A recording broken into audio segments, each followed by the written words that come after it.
we're very excited to welcome you here for this reading to celebrate the doubling, well, almost, of our creative writing faculty. So it's been a big year for us, and we're very excited to help welcome our new colleagues this year and to welcome them to this reading and to share the stage with them. So in keeping with past traditions, all 8 of us will read for about 45 minutes. So we'll be here until tomorrow. I'm just kidding. It'll be mercifully shorter than that. So we're going to go in alphabetical order, and our first reader for the evening is Venita Blackburn.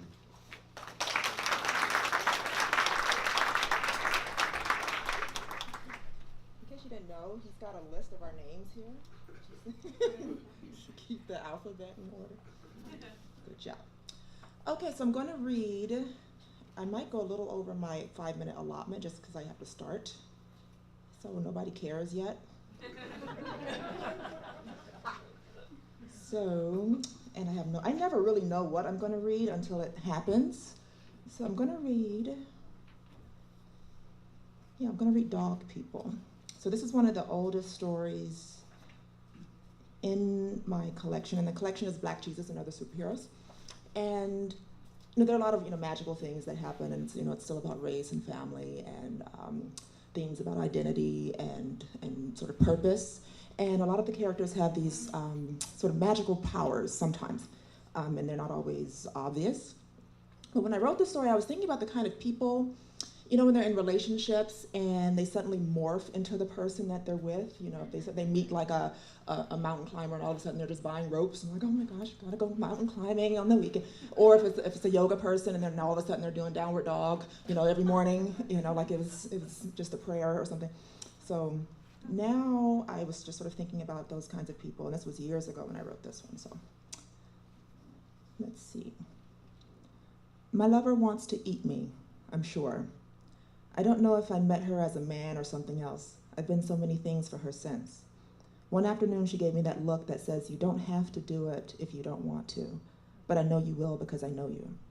So there I was, on her lap, big as a pillow with round eyes and a heartbeat, hypoallergenic. I can hardly bear the great and terrible vicissitudes of life as a dog. When she leaves for work, the emptiness of the apartment becomes so dense and absolute that I cry for an hour at the door. Resentment tingles in my gums and I have to chew. I chew for us. When we play together, all the world is light in the chase of her, away and back, away and back.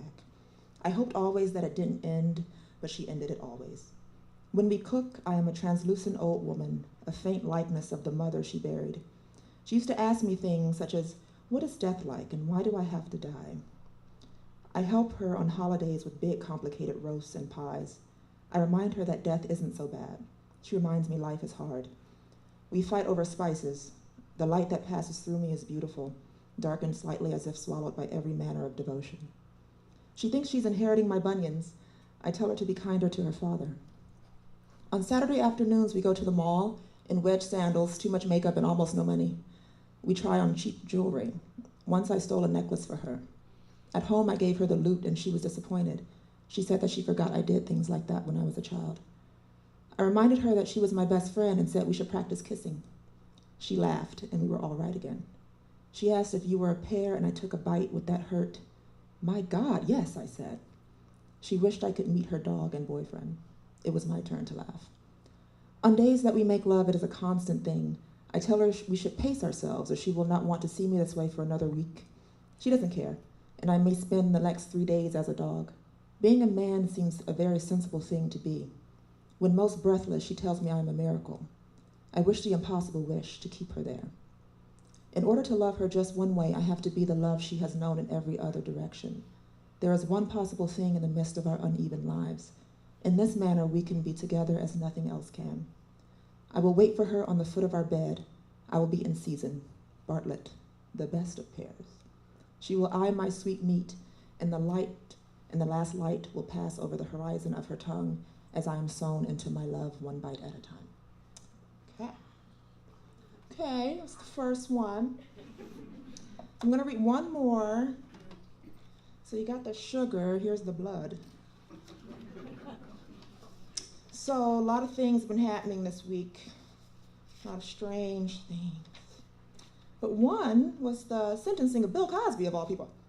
So this one is called Lisa Bonet, and it's one of the newer stories I've ever written. So it just came out this summer in the Los Angeles Review of Books, and it's about a lot of stuff. So let's hear it.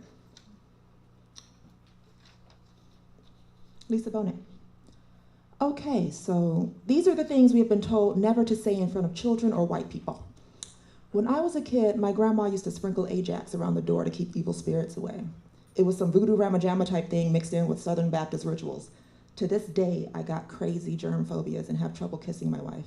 Grandma taught me there are horrors you can't see and can't talk about, but that shit is out there. That was the 90s. Back then, me and my wife both had a crush on Denise from The Cosby Show as kids. There was this episode where Denise sat on Bill Cosby's lap and she was all 80s cool with rainbow cheeks and post-apocalyptic clothes that made her look like a boy who just raided Boy George's closet. She was cool as hell, but even then, I thought she kind of looked old to be on her dad's lap. I remember when they told us Martin Luther King Jr. was not a perfect man, but led a perfect cause. I thought he was bad at math and not bad at fidelity or fatherhood. There were lives at stake, you know. You stay quiet. The books back then made slavery look uncomfortable and irrational, something obviously temporary. They never showed us the tools, the funnels to force-feed slaves who tried to starve themselves to death, the spikes driven into the skulls of infants because blacks were thought to be more likely to survive. Why would anyone have to survive that? It took hundreds of dead babies to prove the theory wrong. My wife told me about the old laws that made it impossible to prosecute the rape of a slave because black women were lascivious by nature, and of course, property. Even when I say, that's terrible, she looks at me like I don't get it. Like no matter how much empathy I can scrape together, I'll never know what it's like, the spectacle of female pain when that pain and suffering is ordained by law, treated like theater. Bill Cosby was always Bill Cosby, but eventually Denise became Lisa Bonet, the actress. She got crazy. Everybody thought she was crazy. They said she and Bill had a falling out. I thought then it was because she wanted to be paid more on the show. Greedy Hollywood bitch, right? So later, when Bill Cosby goes to court for drugging and raping bunches of women, we're all ... Today, I want to kiss my wife as often as she'd like, which is too often. She is not strong or proud or wise or witty and is not a perfect best friend. She wakes up too early in the morning, can never find anything but has good breath. She is not magical, never learned to swim, was severely abused as a child, and is absolutely beautiful like an egg sunny side up. I am not that attractive, I'll admit, but she likes how I think and talk and complain, so we're cool. When she tries to smash her lips on mine, I almost always wince. She tells me I'm traumatized and laughs, but she's hurt, I can tell. It's the bacteria, though. I've seen all the documentaries about good bacteria and bad bacteria and how we need some to live and would not survive as a species or planet without them. But in my head, they are large as criminals with teeth like barracuda, all invisible and gnawing away. She looks at me when I try to explain about the film on our tongues and I fail to explain. She wants to be patient and not resentful that her childhood looked the way it did and mine didn't. And we are so close to understanding each other but can't quite and are left desperate for some impossible thing. I just want her to close her mouth so I can love her.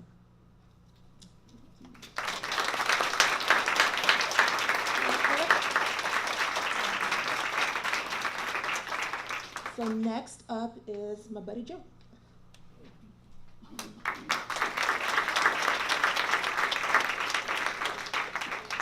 Hello, everyone. Oh, can everyone hear me okay? I'm going to read from my novel, The House of Impossible Beauties, and the section I'm going to read from is a flashback, so it takes place in 1972. So a brief summary of the novel, it's about the House of Extravaganza, which was the first all-Latin house in the voguing ball scene in New York City in the 80s and 90s.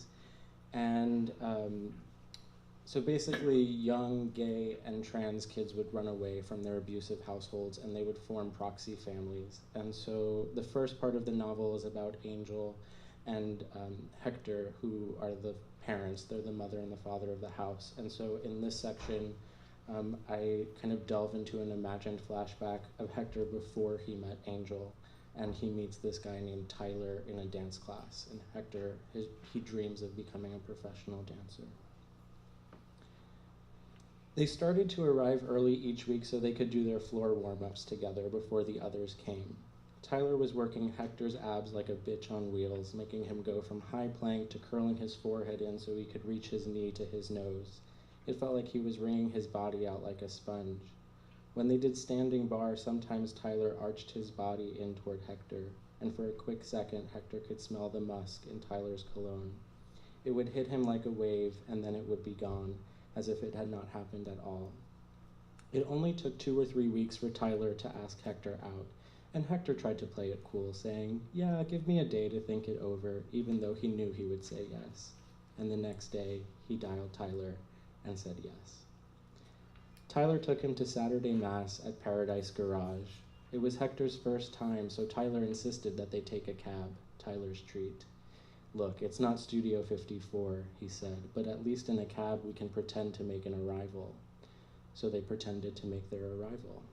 It was a 2-story parking garage with a long line to get in. Tyler told him to wait there in the line. He'd go talk to a friend in the know. And as Hector waited alone, a middle-aged queen, several people downstream, was talking loud about her date the night before. "Ugh, you know, it's always an ordeal when they're fucking hot, but dumb, dumb, dumb," the queen was saying to a confidant, but projecting for everyone to hear. "And he was a California Republican, so gag me with a spoon already. I told him if he didn't stop talking about the virtues of former Governor Reagan, I'd be forced to manually shut him up by sitting on his face. And he said he didn't see a problem in that, so it was a win-win for everyone, if you ask me. I didn't have to hear him blather, and I got to sit on his face for 2 hours. It was delicious, I'm sure. Only way I knew he wasn't suffocated and dead was that his tongue wouldn't stop moving." And then Hector felt an arm, and Tyler was back, dragging him to the entrance. The bouncer nodded, and in they were. The first thing that hit him was the curled smell of alcohol mixed with sweat. The floor was a little sticky. Tyler ushered them through the mob of people to the side tables. It seemed like there was no bar, just the tables with self-service punch bowls. Tyler handed him a clear plastic cup. They raised them up and cheersed. Head back, Hector downed the purple punch. The place was shoulder to shoulder, everyone swaying, and the sound, like no other sound he had ever heard. The lows punched him straight through the heart. When the bass dropped, the entire garage thumped. Felt like they were all one giant heartbeat, giving the place life, screaming, "Yes!" The DJ played the same deep beat over like 5 or 6 times in a row, and some queen shouted out, "We get it, Larry, we feel you." For the jam wasn't just a jam, now it was the anthem of the night. It had been decided, and the dancing merely confirmed it. There was no attitude, just communication, because they were all happy, dancing and prancing, choosing and cruising. Tyler swayed back and forth in front of him. Hector put his arms around Tyler's waist, snuck his hand down to grab his ass right in the sweet moment before the beat dropped, when they all knew what was about to come, and the anticipation was killing them. "Sorry if I shot all over you like some Jackson Pollock canvas," Tyler said immediately after they fucked. The cum was still fresh on Hector's torso when Tyler got up to get him a towel. "I don't know what you just said," Hector admitted. He grabbed the towel from Tyler and tried his best to wipe off the mess without smearing it into the pelitos on his chest. Tyler told him to hold on a sec, and when he came back into the room, he had a coffee table art book. The paintings looked like a can of paint took a giant shit on the canvas, but in a beautiful way. Pollock was an abstract expressionist, Tyler said. They both sat up in bed as Tyler slowly turned the pages. Each of the paintings looked like a different take on the same theme. Hector wondered what a dance version of one of these paintings would be like. Something intense and energetic, uncontrollable movements, limbs that thrashed and convulsed. "You went to college, didn't you?" Hector said. "I did," Tyler said, sounding guilty about it. "I went to Yale." "Yeah," Hector said, "you sound like you went to college." Tyler closed the book and slid it under the bed. Hector pulled the covers over the both of them. "I graduated last year," Tyler said, still figuring things out. Hector was 18. He knew that college wasn't in his future. Even if he wanted to go, where was the money at? He wasn't some Mr. Moneybags. "Yeah," Hector said. "Me too. Still trying to figure things out." He had been poor his entire life. When Abuelo died after a lifetime of rum and chicharrones, Abuela sold what few things they had, and they moved to New York. It was a rinky-dink walk-up on the 5th floor just off Avenue C. Hector was 12 years old, and the first night in the NYC, he missed the sound of the coquilles. Manhattan was by no means silent. Eventually, he would learn to be lulled to sleep by the sounds of car horns and fire truck sirens. It would seem to him that there was an emergency happening around every corner that needed attention. But that first week, all he wanted was the sound of the coquilles. So he went to the pet store in the East Village and bought a dozen crickets. He poked several holes into a cardboard box, and when he closed his eyes, he pretended that the crickets were frogs singing for him, until one by one they each died, and he became accustomed to the silence. Thank you.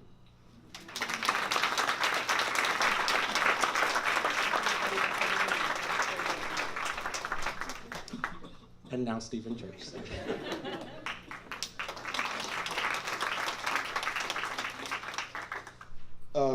I realized I forgot to make a couple of announcements, so please mark your calendars for these upcoming readings, the first of which is on Friday, October 26th, and that actually features both Venita and Joseph, and that'll be in the back room at the Review in the Tower District. And then on November 16th, esteemed poet Chuck Hanslechek, who's here tonight, will read in Alice Peters Auditorium at Fresno State, so hopefully you can come out to see both of those events. I'm going to read the first part of an essay in progress called Pedaling Towards Your Reflection. It was a little before 9 a.m. on New Year's Eve, 2017, and I sat in the passenger seat of my wife's tiny white car, worrying about my immediate future as we hurtled toward a novel experience, a specific kind of shared suffering that had been planned for us. Suffering that promised to bond us even deeper than we were bound already, or something like that. Just don't quit, she said. What? You know, she said as she glanced at me sideways from the driver's seat. I'd just be disappointed if you quit, and walked out. Oh, I'm not gonna quit, I said, even if part of me was, in that very moment, already calculating how close we were to the nearest drinking establishment. After all, we were speeding not to couples therapy, hot yoga, or some other kind of group hug happening, but instead towards something called Cycle Bar. An experience that had been described to me thusly: like a nightclub, but you're on a stationary bike for 45 minutes. It's fun, I was assured.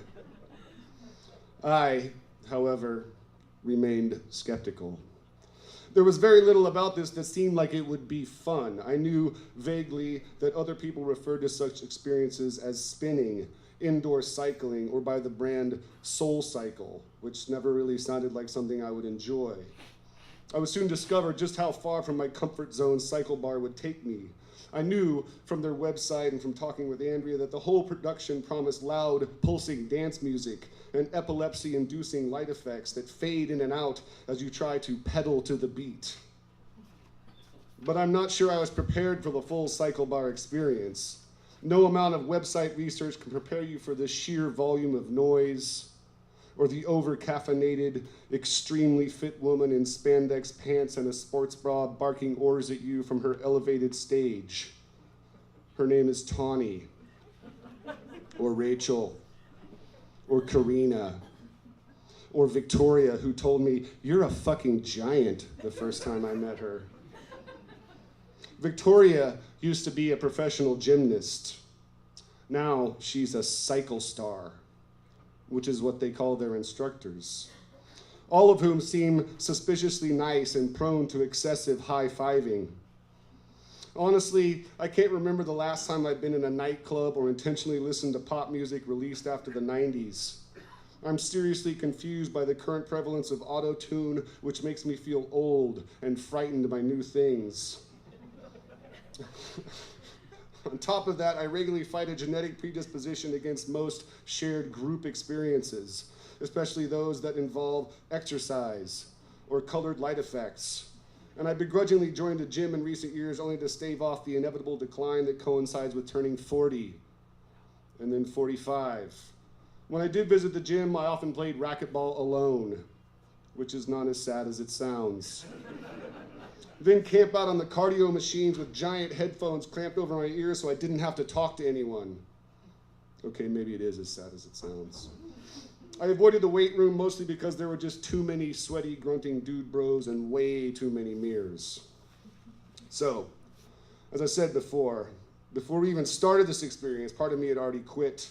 Initially, I was probably just humoring my wife, trusting that this small sacrifice might at least be funny to talk about afterward over beers and fried food. Remember that one time we went to an indoor cycling class together and I almost died? But then the twist came. Competition. My goal was only just to not be last, she said as we exited the freeway and pulled into the cycle bar parking lot. Wait a minute. They rank you? The back of my skull felt hot, and a strange tingling sensation shot through my legs. I knew this feeling, but I wasn't expecting it. Yeah, there's a video display that shows your ranking in the class. Sometimes they have races. Maybe you should try just not to be last. That was it. Try not to be last. Yeah, sure, I said with an air of obvious confidence, while inside I chanted my new mantra, don't be last, don't be last, don't be last. They call the storefront at Cycle Bar a studio, and the local franchise is situated in a strip mall on the north side of Fresno, next door to a high-end barbershop with a motorcycle in their front window, and a Pieology pizza chain restaurant that advertises something called cauliflower crust. Nearby is a Hamburger Habit, a Trader Joe's, a Little Fat Dumpling, a Petco, and a Sportsman's Warehouse. The entire retail sprawl catering to obsessions, addictions, appearance, consumption, and convenience, a lovely microcosm of America. As with any dealer, your first hit at Cycle Bar is free. Plus, you get a red water bottle with the Cycle Bar logo. It's hard to say no to such kindness. It's hard not to come back for more, and this is how they hook you. When you commit to Cycle Bar, you sign up online for a numbered cycle, and when you arrive, rented cycle shoes are waiting for you in a cubby corresponding to the number of the cycle you signed up to ride. On the wall of the hallway between the check-in area and the lockers is lined with benches. The other wall is papered with motivational slogans in a jumble of fonts. Keep calm and cycle on. Dig deep. Movement is meditation. Fly your cycle freak flag. These are all real. Raise the bar, rock your ride, and my personal favorite, sweat is your spirit shining through. Actually, and I can attest to this currently, sweat is your body's futile attempt to reconcile the conflict between your internal temperature and the outside world. Sweat is your spirit saying, what the fuck are you doing? As it turns out, my spirit does a lot of shining. Around the corner from the motivational slogans and the white plastic benches, a locker corresponds to your bike number, and if it's your first time, they'll write a message on said locker with a dry erase marker, so that when you're done, you come out to find a nice, friendly congratulations note with your name. There's absolutely nothing weird about it. Nothing at all. Thank you.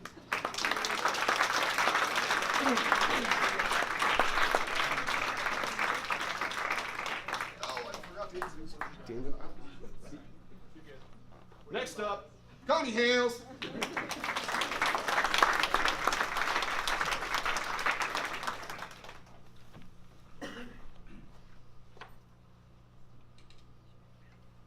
Hello. So I'm going to start with a couple of new poems.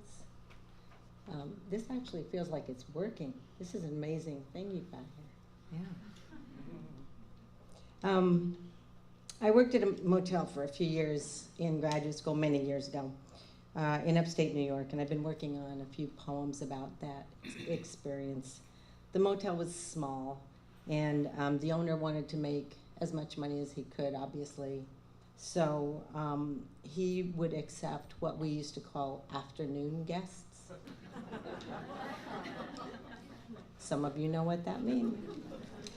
These are people who just wanted to, you know, rent the room for a couple of hours. And after they left, the rooms would, of course, have to be cleaned before the overnight guests arrived with reservations. And since the housekeeping crew would be gone, and I was the only other employee there, I was the desk clerk, that task would fall to me. So that's the first poem. It's called The Motel Clerk Ponders Cleanliness and Grace and the Ghosts of Joy. It isn't as weird as you might imagine, cleaning the afternoon rooms. Today there's only one, and the housekeeping crew is gone, leaving you to decipher when the couple in room 38 has vacated, leaving you to prepare this room for its evening reservation. You listen for the slamming of car doors. You watch for the faded blue station wagon to exit the parking lot and merge back into the consecutive world of traffic. Its brake lights flashing bright for a second as if the driver was thinking of turning back, then vanishing into the fog, drifting across the wide river road. You tack a please ring the bell sign onto the office door, drag a full cart outside, and knock loudly on door 38. Housekeeping, you call, and turn the key. You prop the door open, even in winter, to clear the air as the boss's wife has instructed, and quickly pull sheets, toss towels into a soggy heap on the floor. The owner's wife calls herself the boss lady and spends Sunday mornings monitoring the staff. Her hand-printed note above the supply shelves reads, "Leave no wet, leave no hair." This is her bottom line regarding cleanliness. And you take it to heart. You shake bedspreads and blankets, swab finger smears and lipstick stains, pour red wine into the sink, replace plastic cups, sop up every puddle and spill. You pick up a candy wrapper, a stray bobby pin, a gas station receipt. You empty ashtrays, you polish every flat surface with an unused towel. And you begin to imagine, you can't help it. It's as if the ghosts of joy won't leave the room. Their small humming sounds, their skin sticking, their open eyes, and their long, soft fingers sifting through each other's hair. And somehow, your own deep loneliness begins to evaporate. You work fast to wipe away all traces of moisture, to replace the lingering scent of bodies with the tingling coolness of Pine Sol and Windex, to make it seem as if nothing has happened here at all, as if it might be possible, after all, to exile a moment of grace to the confines of a clock, possible to contain the blossom of human bliss between lines on a calendar. But when the room shines back at itself in the mirror, the ghosts hang on, an immutable gift, melding into an ecstatic pillar of clean, bright light above the bed. And you step softly outside, lock the door, push the cart full of ripe sheets and towels to the laundry. When the evening reservations arrive, a young couple with a fussing baby, tired and cranky from their long drive, you are happy to sign them in, happy to hand key 38 over to the wife. You hope it will unlock the portal to a world of joy and bliss. You know it will open the door to a room filled with light.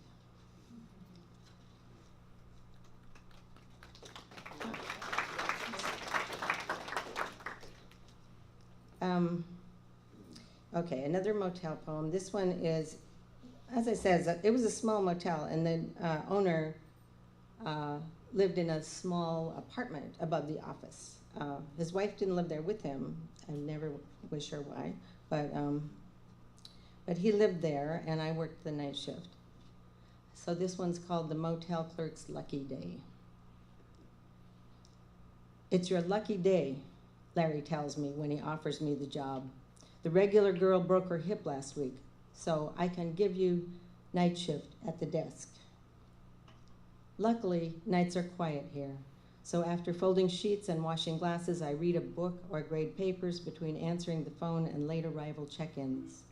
And luckily, Larry lives upstairs above the office, so I'm rarely alone in the building. And he tells me to call at the first sign of any trouble. His wife, who doesn't live here, tells me to lock the office after 10. She tells me the motel has been robbed more than once. She says not to worry. She says Larry has a gun. I've seen him take a hammer to the small brown bats that collect and hang in the covered walkway, and he will yell angrily through a door to stop a loud party or a fight. But usually it's quiet, and he goes to bed early, and I feel lucky to have this place to myself.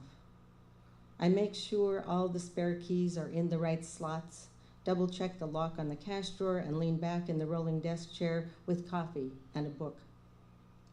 Tonight, a friend calls just to chat, and luckily, the desk phone has a long cord. I roll back and forth as if this were a porch swing, so immersed in conversation that I don't even notice when my right knee presses up against the small, silent alarm button, a converted doorbell beneath the desk. My friend is still talking, and I'm still slurping hot coffee when Larry crashes through the back door in undershorts and undershirt with a bolt-action shotgun pressed tight to his shoulder, aimed directly at my face above the desk. So close and so ready, I can almost smell it. His thin hair is scattered and his face is wide open and frantic. I drop phone and coffee cup and crouch close to the floor. And I stay down like that, not even breathing, until he finally lowers the barrel, points it at the floor, moves to the front door, slides the deadbolt open with one hand, looks out into the dark parking lot. He pulls the door closed, turns, and stares at me hard. "You're lucky," he says. "You're alive."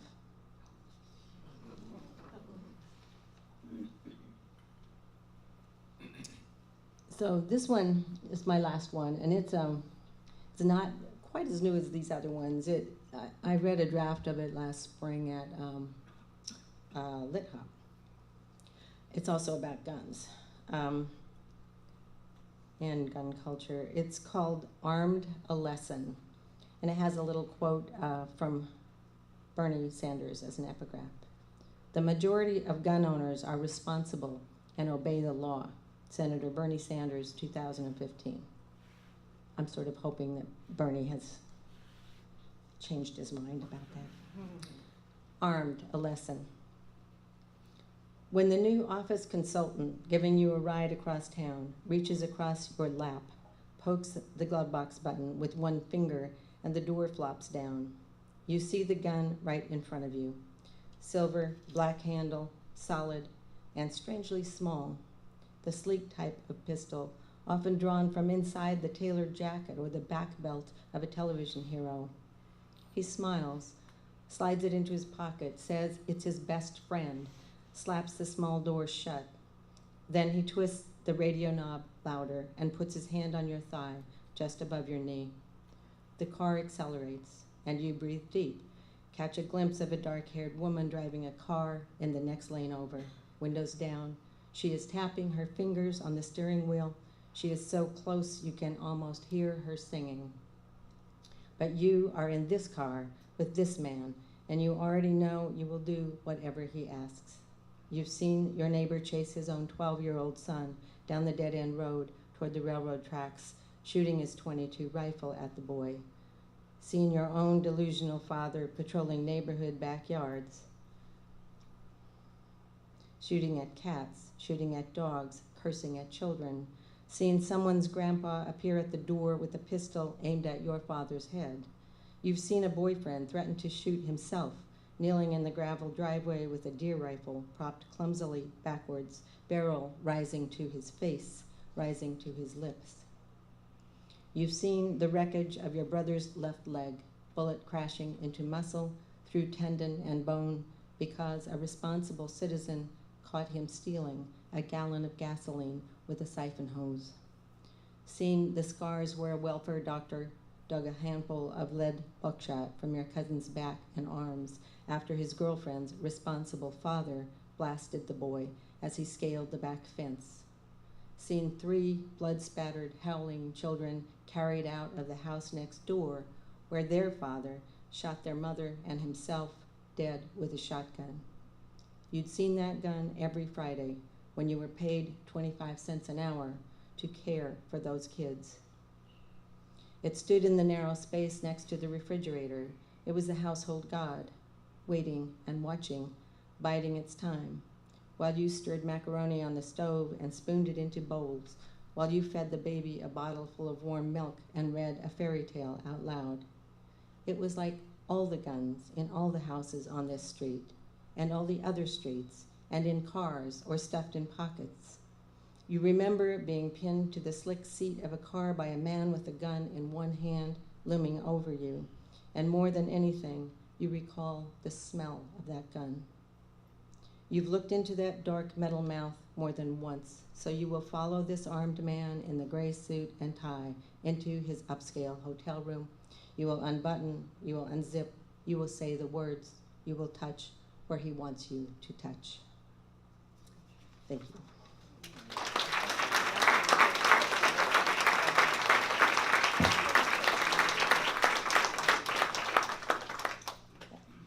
Next, my wonderful colleague, John Hales.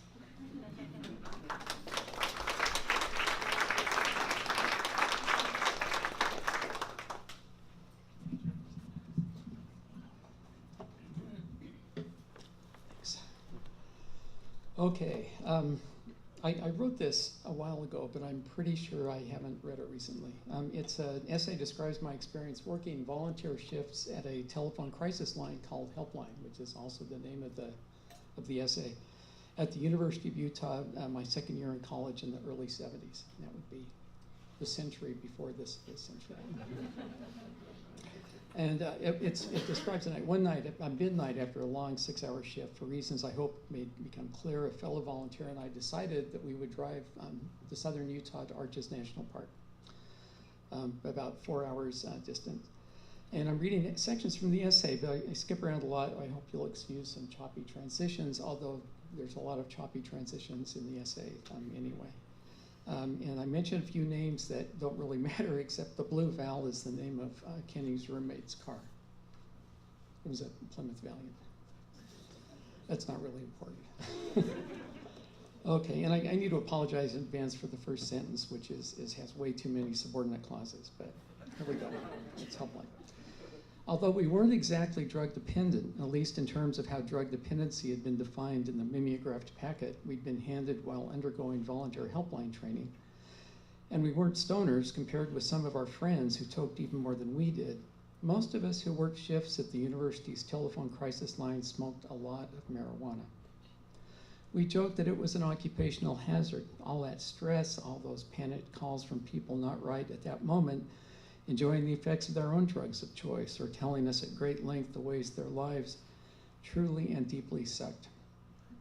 We lit up the second our shifts were over, often on the way to our cars in the Union Building parking lot, sharing a joint, and if someone had thought ahead, a bottle of something, anything alcoholic, and then, weather permitting, adjournment to a nearby city park to smoke and drink some more.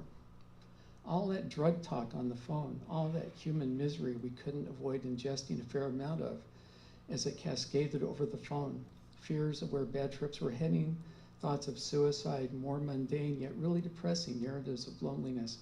I'm so sad, I'm so alone, I'm so pathetic, I'm calling you. Because we were amateurs, volunteers trained during a frantic pre-semester week of day-long orientations, we basically just took in what callers had to say. Our response is limited to what the professionals who'd oriented us called reflective listening, as in, I'm so depressed, I have no earthly reason to keep living. I hear you saying that you feel depressed and that it's difficult for you to find reasons to continue living. Sympathy, we'd been told, was unprofessional, suggestions beyond our competence, and both were beside the point for the average caller anyway. Even so, we couldn't help reaching out in more personal ways. It was called Helpline, after all, not Reflect Line. And because our orientation hadn't given us much instruction in maintaining professional distance, we were touched more often than you might think, which made our work harder, the dope smoking more necessary. We wanted to help. We cared. Sometimes we did help a little. It was easy to mock reflective listening, but I found that being listened to was not something people experienced much. And even our idiotic line-by-line rephrasings occasionally nudged people's spirits to lift so that they finally hung up with a nice thank you. I feel a little better. but too often our clumsy efforts simply weren't up to the task. So one night that spring, the city park wasn't nature enough, so we headed south toward Moab. Apparently, we needed sandstone. I want the desert, Kenny said. I just need to fucking get out of Salt Lake. So do I said, not having felt any such need until Kenny mentioned it, but immediately recognizing how right he was. Let's get Sal. He's going to want to go too. Sal was Kenny's roommate, a political science major headed for law school once he got his grades up. Kenny was a psych major, and helpline credits actually counted towards graduation. Nice guys, not good friends, but easy to hang with and funny, and Kenny and I had been through some tough shifts. I was an English major. I wasn't sure why I was volunteering. I kept forgetting to register for the class, so I never even got the units. Plus, Kenny said, we need his car. We knew that my piece of shit Fiat gave us a place to do a number and might get us back to our apartment, but probably wouldn't make it to Moab. Kenny had a Jeep, but with a ratty, leaky top, and it was a 4-hour drive through some mountain passes and cold, high desert at the end. Also, we needed Sal's stash, something that went without saying.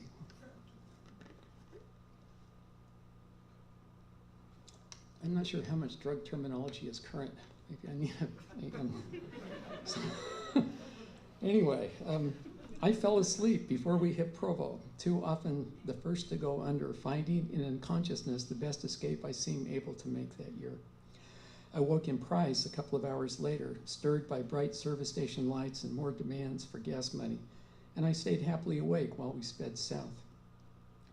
The Blue Val would hit maybe 90, and with no traffic and the Utah Highway Patrol apparently home in bed, we made it in a couple hours, more hours, to the Arches turnoff, a mile or so before Moab, through the dimly lit but unmanned National Park pay station.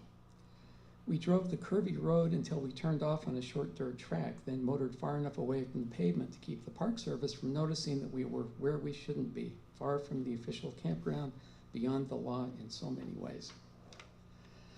This is the part of the trip I remember, that last leg from Price, the narrow dirt road, our illegal makeshift camp.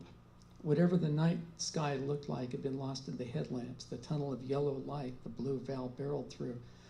But when Sal switched off the lights, the sky just pounded us with dark.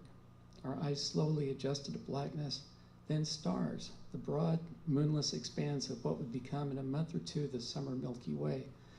Stars from horizon to horizon, those famous sandstone national park formations, now simply looming black cutouts against all those points of light, each star a cold, piercing distance from the others. I remember the eastern horizon just a little pale, the barest beginning of sunrise, the sun still hours from finally putting those stars away. We threw our sleeping bags down on the sand and watched the sky as we lay limp, taking it all in. "Oh, wow," someone said. "I hear you saying, 'Oh, wow,'" someone answered. But finally, we didn't say anything, just passed one more joint from hand to hand. I remember one thought coming to me that night, at that moment: I don't care. I don't care.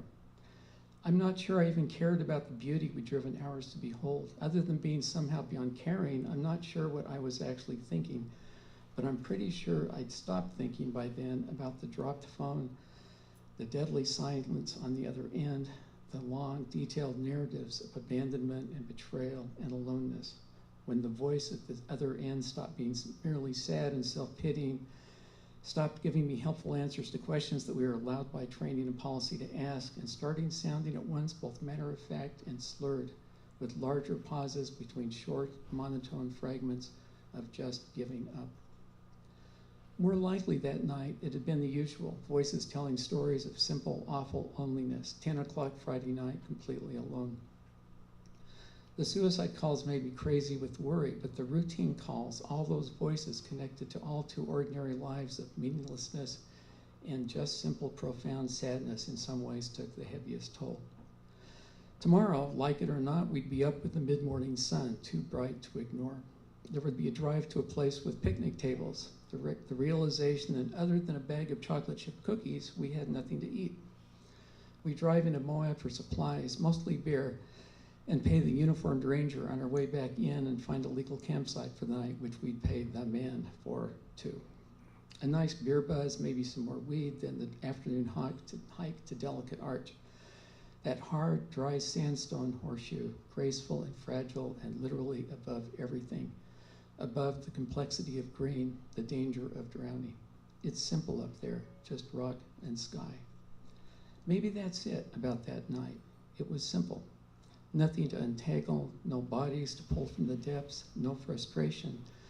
With the routine insufficiency of mirroring human tragedy, ours operating on the failed theory that understanding one's place in the great scheme of human desire and disappointment is the first step toward happiness. Many years later, I can say I wished it worked that way, but I'm still pretty sure it doesn't. I'm not sure I believed even then the theory, having observed its routine irrelevance in Friday night practice. So maybe a fleeting sense of one's place amid all that unfeeling, uncomplicated landscape is possible when stoned enough, literally miles from what troubles the world you'd been having a not quite professional conversation with, in the company of a couple of guys you liked okay, each in your own stoned fog. About the sandstone, though, and nature, the all-night drive that still makes all kinds of sense to me. When somebody, probably Kenny, said, "Oh, wow, I wish the person who had reflected humorously," okay, probably me, had said something smarter, less smartass, more true, or at least useful.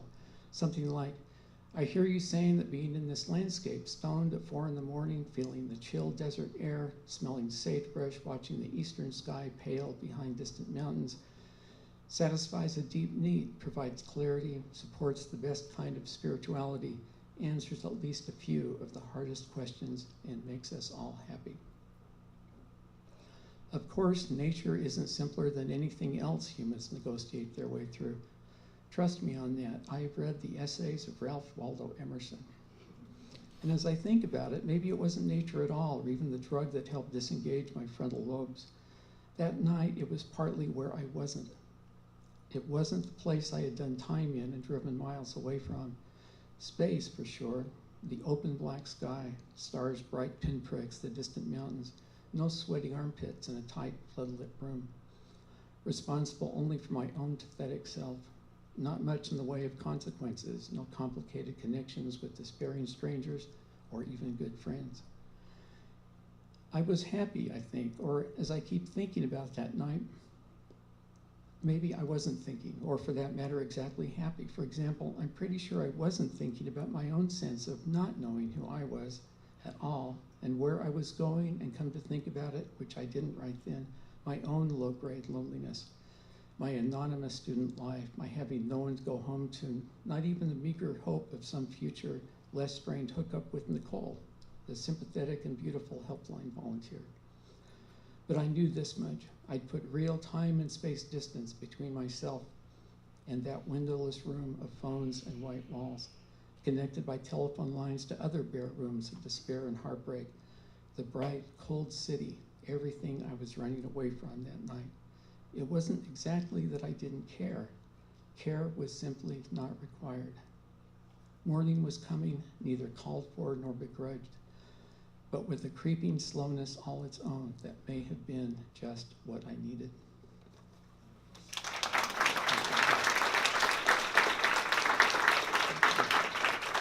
Now, I am happy to introduce Brynn Saito, our new and wonderful colleague.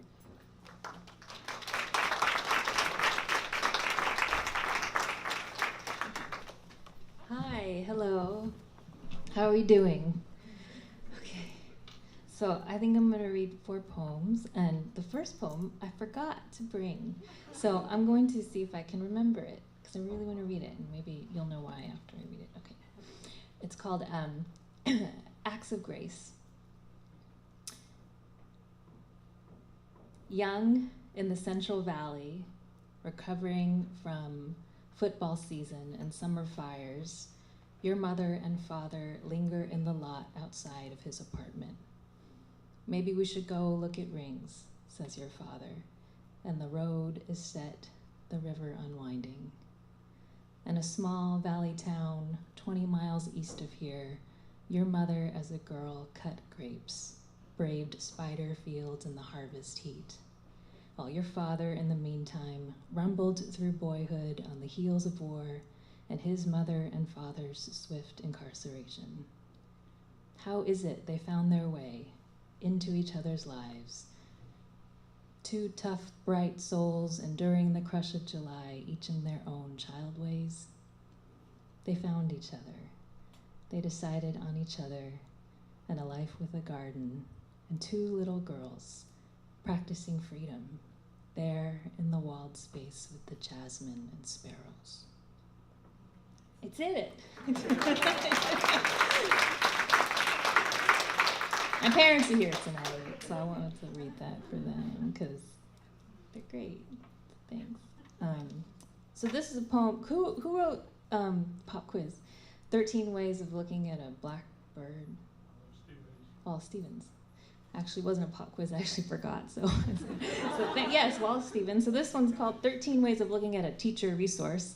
And there were 13 questions here that are pulled from a teacher resource on how to teach and write about memory and history, and a lot of my poems are about memory and history. And so you'll hear 13, this is kind of a call and response poem. There should be another voice really up here with me, but so 13 questions, here we go. What types of memories have you inherited? Stories live in me like sharp lightning flashes across the southern desert. How have they been passed down to you? She said, on the train they packed us like sardines, or we drove our own cars to the camps, or I wore a button during the war saying, I am Korean for protection. Then nothing. Then the great seas of silence, death quiet and dark that swallowed us. Then cans in the backyard, crushed and unrecognizable. Then wind in a box, light in a box, azaleas. What helps you remember them? If you get your face quiet enough, what counts is your father's shadow will speak through it. How have they impacted your life? Unknown. Do you think they've changed over time?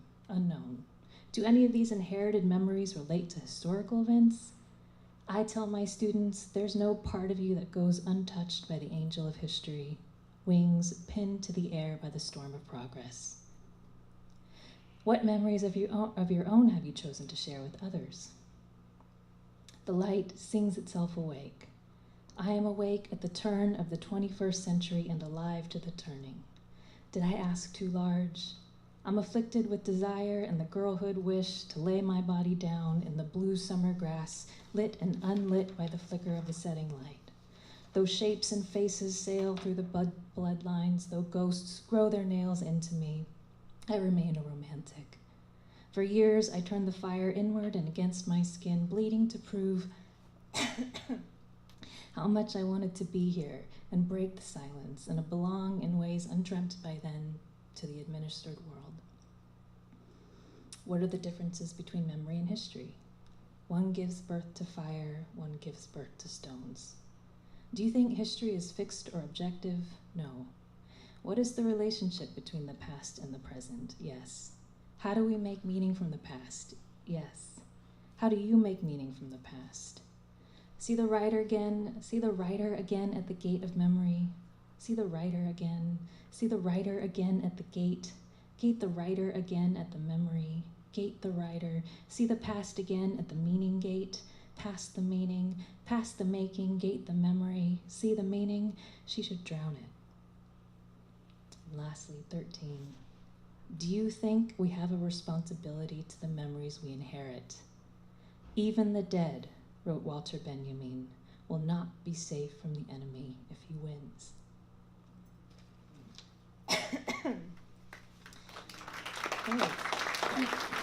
I must be really nervous because my mouth is super dry and I think I forgot my water. But I'm going to read 2 more poems. This one's the only love poem I've ever written, and I told my students I never write love poems, and of course it's like a depressing love poem. It's called Love Poem from the Point of View of a Survivor of the Japanese American Incarceration. But it's still a love poem. If upon waiting, thanks. Time out. Thank you, Richard. I'm gonna buy a raffle ticket from you. Okay, so much. If upon waiting you find it hard to put down your lung and rest a little and lean into the sun setting beyond the bleachers of youth, don't worry. If the grass turns blue and bottles start to reassemble themselves, don't think too much of math or gravity. 10 times over, I've returned to you wholly and freely glowing with the kind of starlight that takes eons to get here. I walk to you always from the other dimension, where we've met again as goldfish, where we've met again as cinquefoil, where in the waters of sky our mindless, bodiless spirits swim in snow. I believe in a goodness that will not break, a goodness in your boy hands, a goodness in the letters that made it to camp, a sweetness that memory makes sweeter. If upon waiting the decades spill out of you and suddenly you're 90, and the absent bleachers and summer fields of our candied youth burn circles in your blood, don't worry, I lived. And this last poem, I want to dedicate to my students. It's been such a joy to be here back in my hometown and to teach, and some of you are here tonight and you all get A's if you are here tonight, so thank you so much for being here. We did an exercise last week where we had to write in blank verse. They call it 10-10, so 10 lines, 10 syllables, each line. Blank verse is something close to that. So I'll be a little brave. Some of them shared their poems with me, so I'll close with this new poem we wrote last week together in class. Untitled poem. What is the shadow sound of one body gliding past the back of me while I sit upright in the wooden hall, whistling silence? What is the sound of freedom? Without you, my mind suspended in a fiery net, while somewhere near the coast, 7 new monks float down the courtyard, cool and carried by birdsong. I am not separate from the sulfur, soft shawl, mountain dawn. Smoke hunts me down. The woodblock rings. Thank you.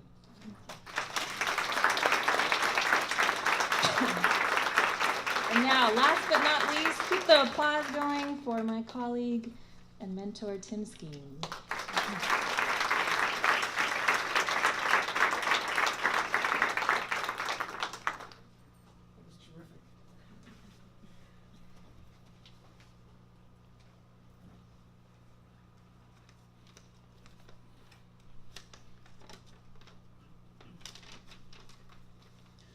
Refrigerator magnet. Let that shit go, the serene Buddha instructs. Finally, here's a religion to believe in. Why make sense of every meeting, of every pompous ass doling out insults? Instead, make nonsense of whatever distracts you from looking for the bread and butter, the apples, the sharp cheddar. Forget the head, the eyes, the ears. Feel with the belly. Let the belly lead. Until the Starbucks barista knows, without a word, like an elegant koan, that you do want room for extra cream and for extra sugar. That all along you've been thinking, you've been waiting for Super Trenta. Here, now, the supreme, the uncomplicated bliss. Some days it seems as if the horoscope is the only thing telling the truth in the news. Aries, blanketed in a Tootsie Roll wrapper, illuminated atop a flashlight, surrounded by spears and arrows and warriors, my legs broken off at the ankles, I, the mighty ram, the leader of my plastic people, rest atop my own funeral platform and conduct the ceremony in the state park, once the Omaha Reservation. Mighty ram, the only park visitor playing miniature golf, the only park visitor painting clay figurines in the craft center, the only one photographing irises in the memorial garden, then translating the Bible into tweets and emojis. Just me, riding the treetop zip line. Just me, my balding pate shining in the last light of the April day like the head of a stained glass goat. Arthritis. Your hands become as gnarled as these stanzas, each finger trying to point in a different direction. After that, you seldom leave the house. What was once so difficult to understand makes perfect sense now. The thought of cutting your own toenails exasperates you. In the black and white photo, you stand on your hands, feet pointing straight up, those strong young limbs able to carry you any place. Decades later, rain makes you cry. Snow is a terror as the movement of this world overtakes your body and leaves you unable even to open a jar of peanuts, even to tie your shoes, even to hold your grandchildren. When it's quiet, you hear those sighs. You rub one hand with the other as if polishing a genie's lamp.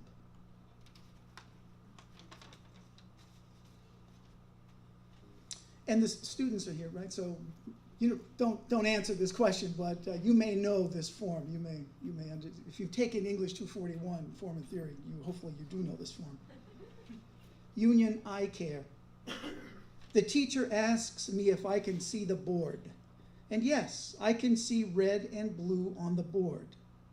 She asks me to point out veins and arteries. She must see me squint as I stare at the board. You might need glasses, she says. I will tell your parents. Oh no, I think. Such shame just to see the board. The thick black plastic frames are the only choice. So says the Steel Workers Union to the school board. Later, in the Army, black plastic frames again. I clearly read my name on the duty board. Attention, Private Skeen, do what you're told. I'm still shrugging. But why feel regretful, or worse, bored?